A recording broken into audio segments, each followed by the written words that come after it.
Hey, thanks for checking out Nuts and Bolts with Tone. Welcome to my channel. Today I have a 2.5 Subaru with just a general maintenance timing belt. I'm going to show you how to do that. Before I do that, hit the like button, hit the subscribe button, and hit the bell. You get notified of all my future content, which you definitely don't want to miss. Now with Subarus, they are interference engines, meaning that the top can hit the bottom. So if the belt breaks, if a tensioner fails, if the threads in the tensioner fail in the block, anything that can happen in the timing belt area, then as the piston is coming to top dead center, the valves close and they hit, and then you need more than just a timing belt. Then you need an engine because now you've destroyed your pistons. So it could be a big problem. So if you just bought it, if you bought a Subaru, you own one, you don't have any records, if you're a technician and there's no records of a timing belt being done, recommend it. If they can't provide maintenance records at that point, then they need to decide whether they want to take that gamble. That's the case with this one. This one's been in here a ton of times, has 177,000 miles. I mean, sure, at 177,000, you would think that the timing belt would have been done because it's due at 105. However, I've seen timing belts go for a very, very long time. So you just can't take that chance. And I'm the first one that's recommended a time belt on this engine, and here we are. So I'm going to show you how to do that, and you wonder why we're under the car. Well, step one for me is under the car. I'm going to show you how to get started on this. Let's go. So here we are under the car. Now the first thing you want to do is take off your splash shields, and you're going to come right here and pull out your drain plug for your radiator. Go ahead and drain it out. Now there's two ways to do this. One, you can pull the cooling fans out and do it that way, but you have to have a gun that will get in there enough to break the balancer loose, and that's not always the easiest thing. So, easiest thing to do is take out the cooling fan module, or the cooling module as you would call it. So, these hoses right here are kind of a pain to disconnect, the cooler hoses, so just leave those. Leave those hoses, leave this heat shield, leave all of that.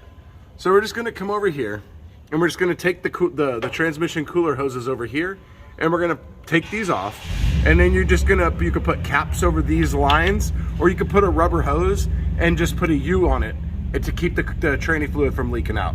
And then these hoses here, they're only gonna leak out a little bit. So what I like to do is put lines on the hoses, and that way when you put the clamp on, you know exactly where it needs to go, and it's not gonna leak.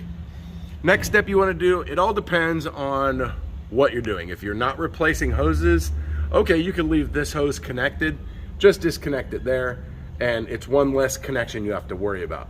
I'm replacing the hoses, so I'm gonna go ahead and take the hose off, and from here you're gonna go ahead and pop your thermostat off as well. You just got two 10mm bolts, all right? One more step is the connector for the cooling fan. You're gonna disconnect that one, and you're gonna disconnect that one. Once you've done all of that, we're gonna drop it down, and we're gonna go ahead and take this cooling module out. In a Ford, it's called a cooling module. It's the cooling fan, the radiator. In Fords, it's a lot of coolers. So let's get this dropped down. Almost forgot. That hose right there, that coolant hose right there that goes up to a pipe that goes to a heater hose, you're gonna need to disconnect that because you're gonna be replacing your water pump with this kit.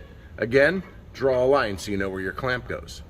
So from up top here, we're gonna go ahead and just pop this out. Usually you have a couple clips here. So this is pretty simple, just pulls out like that.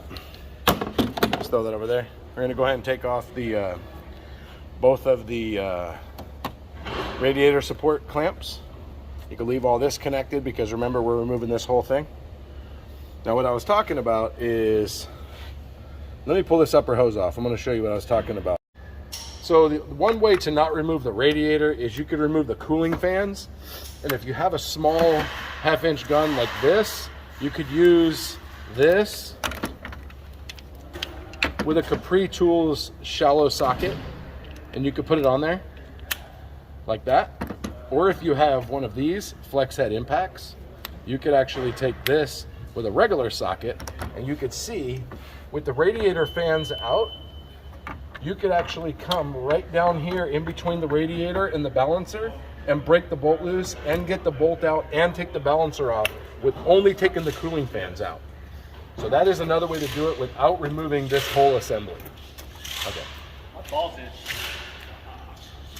All right, so here you go. You can see the radiator. It's super easy. Once you undo it right here, it's gonna hang up down here on the lower part of the condenser. Always hangs up on this side, but now you can just go ahead and just pull this whole thing out as an assembly, and then we will have all the room in the world to do this timing belt.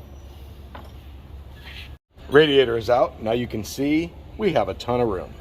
If you're a technician, you don't need to remove the radiator. I only did it for viewing purposes. So from here, we're gonna go ahead and just do multiple things. We're gonna disconnect these O2 sensor connectors, pop the clips, get these out of the way. We're gonna get this cover off, just a couple 10s. One right over here, one right here. Gonna undo the belts, loosen that up. Then there's a bolt right here. This zips up, get the AC belt off. Alternator, gonna loosen up both sides, and it's gonna have a, I think over here to get the belt off. Once you're here, the crank is a 22, so go ahead and pull this plug out right here, and then you're going to take this cover off here. It's 3 10s.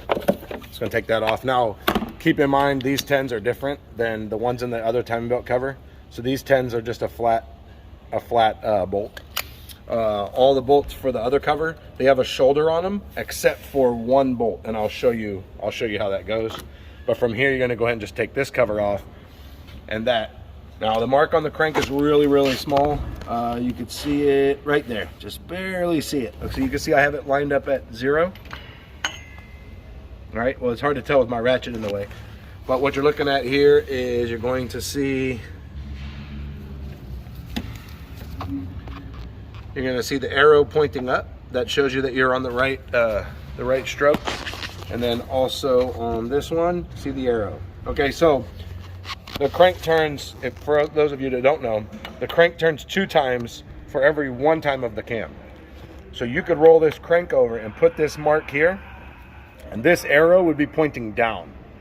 And then you roll this over again, and it will be pointing here, and it will be pointing up. This is why it's important to look at your cams, because this one will be lined up, meaning all your pistons at the right place, but your cams are not. So now we're going to go ahead and zap this bolt off, and I'll show you what I'm going to use to get it off. So you'll see here I have my Capri flex head 1/2-inch impact with just a regular socket on there because we have a lot of room. So here I'm going to just go ahead and you can see there's quite a bit of room now with the radiator out. But now I'm going to go ahead and just zap this thing off and show you it has some pretty good power. There you go. And now we're just going to pull the balancer off. You don't need a puller or anything. So here's what all the bolts look like, except for there is one bolt, and this is it here, and it goes right there.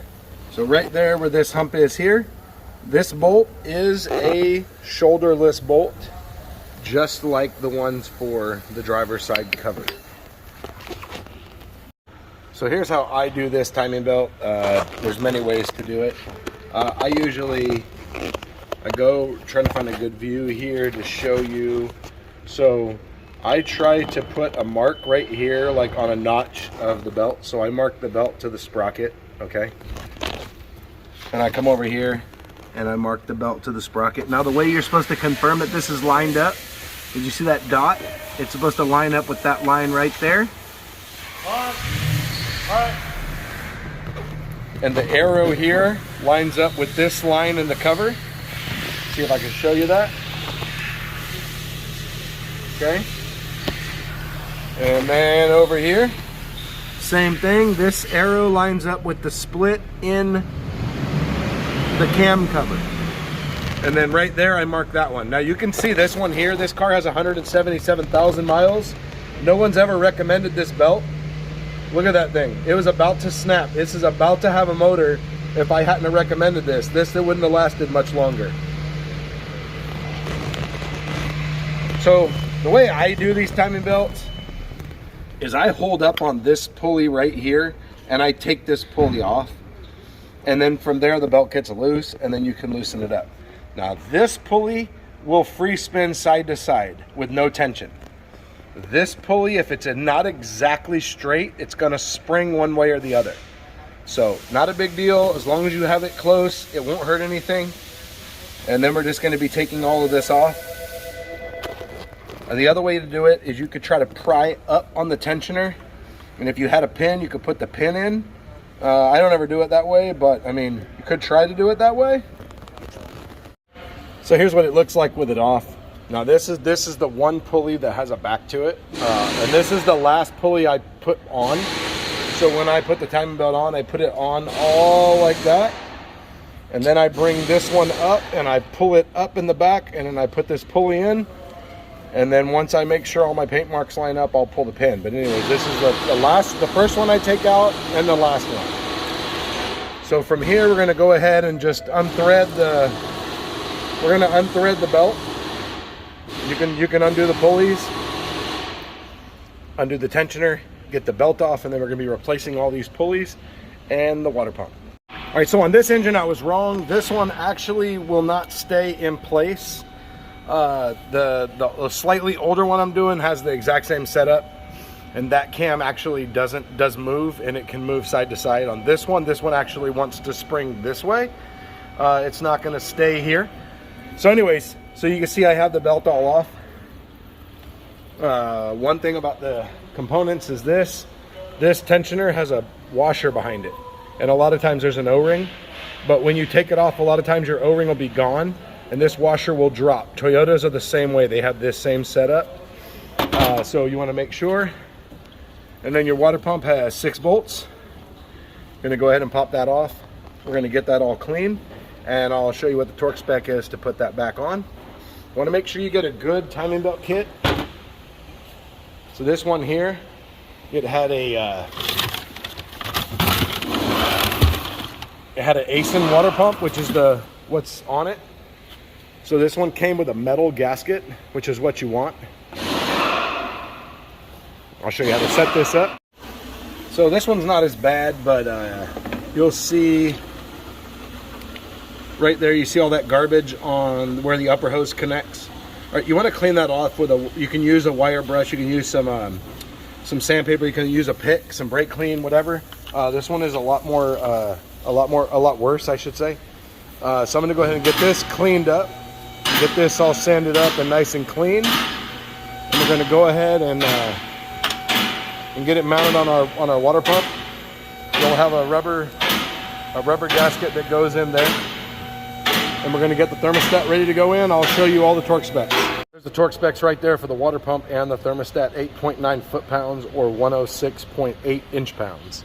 So you're going to take your thermostat housing, have it all cleaned up. You're going to get your thermostat or a new thermostat, either one, and you can see that there's a little dimple here out of the gasket. That's for the jiggle thing, whatever.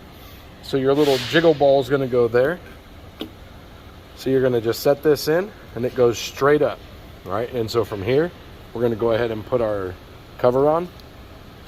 You got your gasket here, and you're going to put your gasket on the back side, and we're going to torque the water pump the same way. I'm going to do 107 inch-pounds. Let's get that on. So for disassembly, I didn't need to take this off, but to put it back on, it was kind of a bugger to get the water pump on and the gasket stay in place with this timing cover on. So the timing cover is just 3 bolts.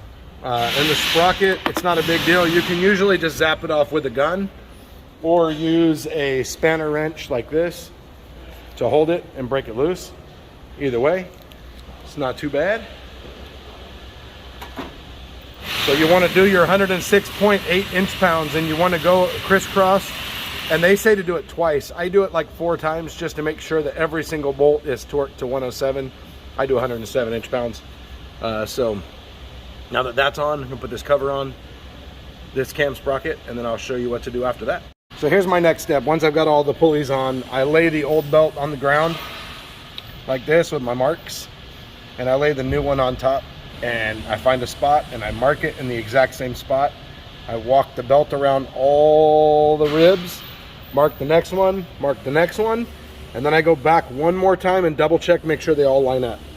The reason is because some timing belts, they have marks on them, like this one has marks, but you don't know if it's marked in the same spot that you want it marked. So if you know the engine's in time before you took the belt off, as long as you put it back with all your marks in the right spot and you've put everything back together properly, then you know you will have no problems. So what I like to use is I like to use these little alligator clips here. I probably got them at Harbor Freight. You need 2 of them. Just go ahead and put one on here, and line it up. And then from here, we're gonna go ahead and just work our way this way. And you'll need to put a ratchet on here to pull this one back. And once you get it in place, you put your alligator clip and it will hold it. Now remember, we have all the sprockets on, except for the lower one right here, the first one we took off. So let me get this strung. Every time you do one, they're a little bit different. So this one, I ended up pulling this, this pulley back off here. So this pulley here, it's wanting to be this way. And so what I did was, I didn't worry about it being on here. I just had it strung, it was along here. I had it coming, it's attached here. So from here, I went around the water pump, under the oil pump, and over here, under that pulley right there. Well, it was kind of hard to get on the sprocket, so I rolled the sprocket back, brought the belt in, got the line lined up, alligator clipped it. Then I was able to roll it back till it was tight, and look at that, it lines up perfect. Then I'm going to go ahead and roll it forward, put that upper pulley on, slip the lower pulley in, and then I'll be ready to pull the pin. The good thing about this engine is you're able to move the cam side to side to get the belt to align up. Most engines you don't have to do that, but on this engine, sometimes they go right in and sometimes they don't. On this one, I had to move it side to side to get the belt in. On this one, you're able to move, I had to move that one way and then that one the other way to move the slack around to get the pulleys on. That's the good thing about being able to move it like that with only being a single overhead cam. Now, one of the things when you're putting a pulley on when the belt is already on is your pulley is going to be angled. And so you're going to have to really be careful that you don't pull the threads or cross thread it when you put it in. Now, one disclaimer on this engine is the block is aluminum. So you are tightening into aluminum. Now you got the tensioner, the oil pump, and both idlers. And they all go into this aluminum block. Now it's 28.8 foot-pounds. I've seen where this tensioner bolt stripped out. I've also heard of it, and then it bent valves because the tensioner failed. So probably want to torque it, and then you'll be safe. So from here, we know we're all torqued up. We're going to go ahead and pull the alligator clip off, pull the alligator clip off. We're going to double check our timing. That mark lines up with the mark on the belt. The crank mark lines up with the mark on the belt. And the other cam lines up with the mark on the cam. Then we're going to pull the pin on the tensioner. Then we're going to roll the crank over 2 times. That is going to bring the cam sprocket around 1 time. Then we're going to make sure that this mark on the cam sprocket lines up with that notch. The belt won't line up, only the mark on the sprocket. Then you're going to make sure that dot lines up with that mark on the crank. And this mark on the cam sprocket with the crease right there in the cam carrier. And then as long as that's all good, you're going to put all your bolts back in, put it back together, put coolant in it, and away she goes. And that is how you do a timing belt on a 2009 Subaru 2.5 engine single cam. Now, like I said, slightly different. I have an 04 right now that I'm doing that I have heads off of.